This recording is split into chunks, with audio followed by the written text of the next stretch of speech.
Hello, thanks for watching. I was reminded the other day that there was a question that I had assigned to you for homework that I didn't go over in class, and it is a difficult question, so I want to do it here now. It's from 2012, and it's number 2, and it's part C. So if you look at this, you've got a region R that's trapped between two curves in the x-axis.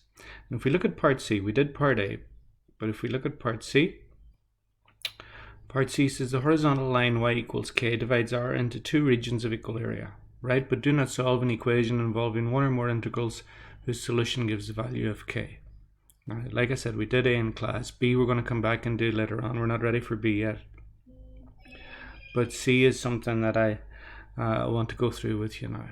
So I'm just going to look at this graph. First of all, I'm going to blow it up a little bit because I'll try and explain the background to it, and then I'll actually do the question itself. So if you remember when we did when we learned the background to area, basically we would have a clearly definable top curve and a bottom curve. Okay, so this is just background, it's not for this specific question. So normally we would have, in most questions, we would have two curves. Let's say a top curve, and let's call this y equals f of x, and then a bottom curve, and we can call it y equals g of x. Okay, now the one that's on top in most of this region is the blue curve. So the blue curve, we'll call it yt, and the green curve is, most of the time it's on the bottom, so we'll call that yb. Okay, and what we said we would do for these curves is we would pick out a very narrow little line and actually expand it into a rectangle. And the way we did these was we got the height of the rectangle. Okay, and remember, we would pick a point up here, and this point we could call it x, and it's on the top curve, so we'll call it yt. And if you pick the point at the bottom, it's the same x coordinate. The y coordinate is different, we'll call it yb. And we said the length of that curve, the length of that rectangle, or the height, would be yt minus yb. And the width, of the rectangle, the width would be tiny little thickness there. If I could draw it properly, that would be so much better, but it's quite difficult to draw. Okay, so just a very narrow little thickness. And we said that's just a little bit of x. So we said there's only a tiny small difference in x, which in calculus we make become dx. So the thickness, or the width, maybe width is better here, would be equal to dx. And therefore the area of the rectangle would be the length times the width, or the thickness. Both of them work actually, it doesn't matter. So the area would be equal to yt minus yb times dx. Okay, now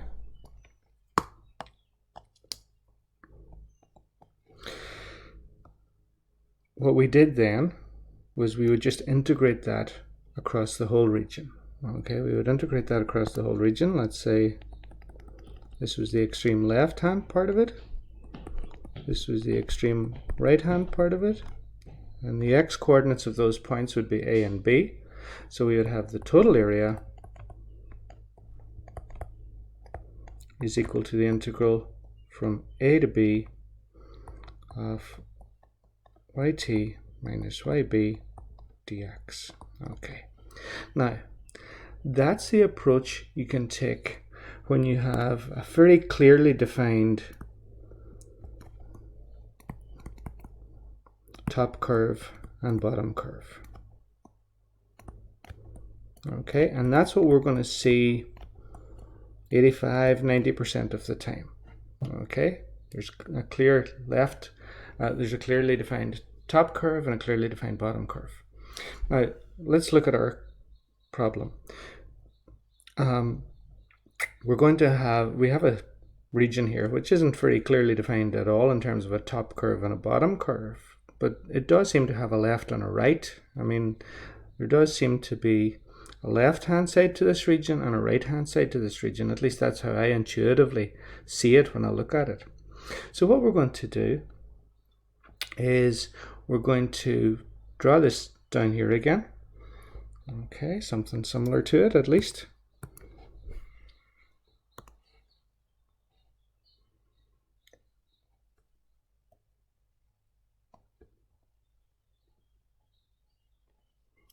Okay, so this is, remember, is all background, and then we may have to do a second video that does this specific question.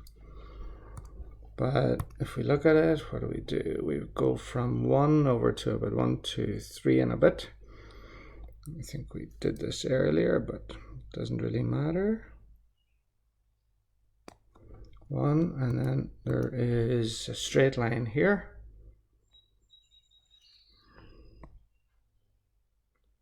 Okay. So for me, when I look at this, I see a left-hand curve, which I'll draw in, I'll go over this in gold or in yellow. So this would be the left-hand curve.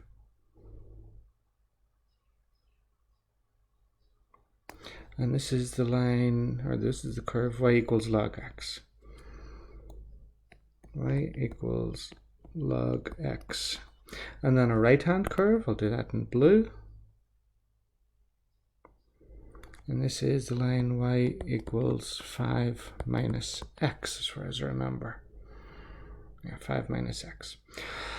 Okay, so if you see them as I do, as a left and a right-hand curve, then instead of y top and y bottom, we can put down yl and yr. Okay, so that would suggest maybe to me that instead of drawing rectangles that are vertical, we could think about rectangles that are horizontal. So let's draw a horizontal rectangle in this region. Okay, now anywhere at all. Okay, so a very thin rectangle. Okay, and again, this is all background to try and help explain it to you. We'll come to the problem in a second. And let's pick a point on each curve. So let's pick a point there. That's not going to work. Yellow and yellow, never a good thing. So here you'd have an x coordinate and a y coordinate. On this side, you'd also have an x coordinate and a y coordinate. Now the y coordinates this time are the same, but the x's are different. Okay, the x's are different. So this would be the x on the left hand side. This would be an x on the right hand side. Okay, so if we wanted to get, and then the thickness of that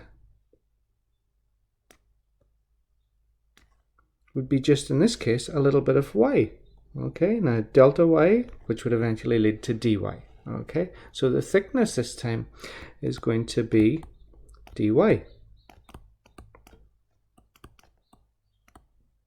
Okay, now what about the length? Well, anytime you're confused in math, put numbers on things. Okay, so let's say this was, and I'm just inventing numbers here. These numbers don't have anything, but they might make it easier for you to understand what's going on. So let's say this is x equals 1.3, and this is x equals 4.7. Okay, then the length of that would be 4.7 minus 1.3.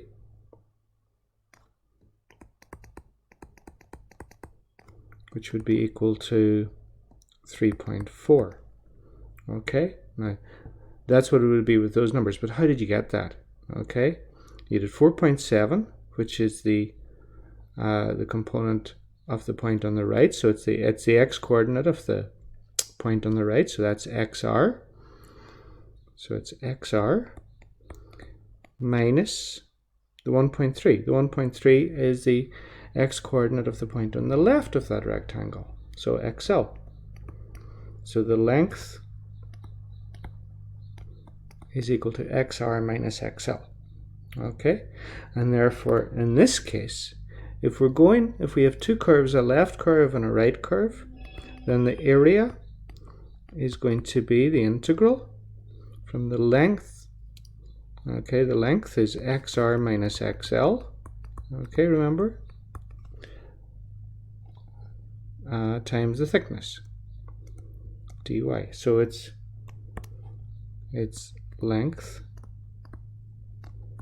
by thickness. Okay, now there's one other change, so bear with me, we're nearly done with this part of it. Let's go back here. When we were doing the material that we're most familiar with, look at your limits. Look at the limits of integration.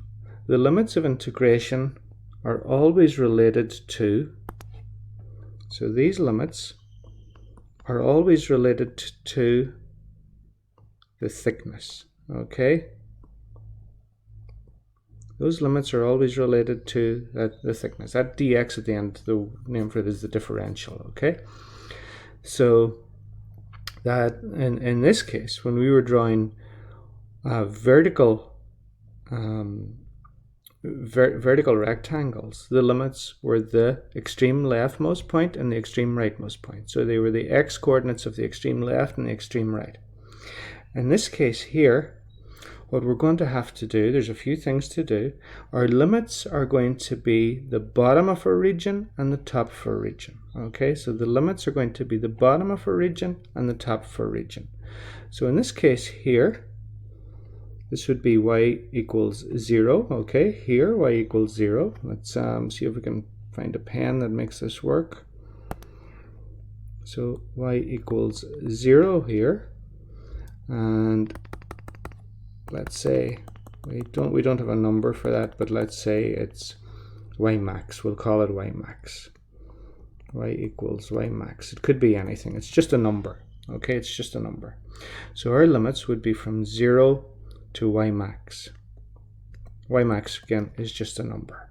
Okay, but if we have a situation where the region is defined in terms of left and right rather than top and bottom, this is how we would do it. One last thing. I know we're what are we? We're 13 minutes in. The other thing that we have to do is change the equations. So if you look at our equations, we had YL was equal to the natural log of x, and YR is equal to 5 minus x. But what we want for our integral is we want these equations in terms of x. So we have to get x on its own in both cases. So exponentiate both sides, and this will give you e to the y is equal to x is the equation of the left curve, and y minus 5 is equal to minus x, or change all the signs, minus y plus 5 is equal to x to the power of r. Okay, so we're going to do that in the next one. This video is about over. We're going to continue this in video 2. Okay, thank you.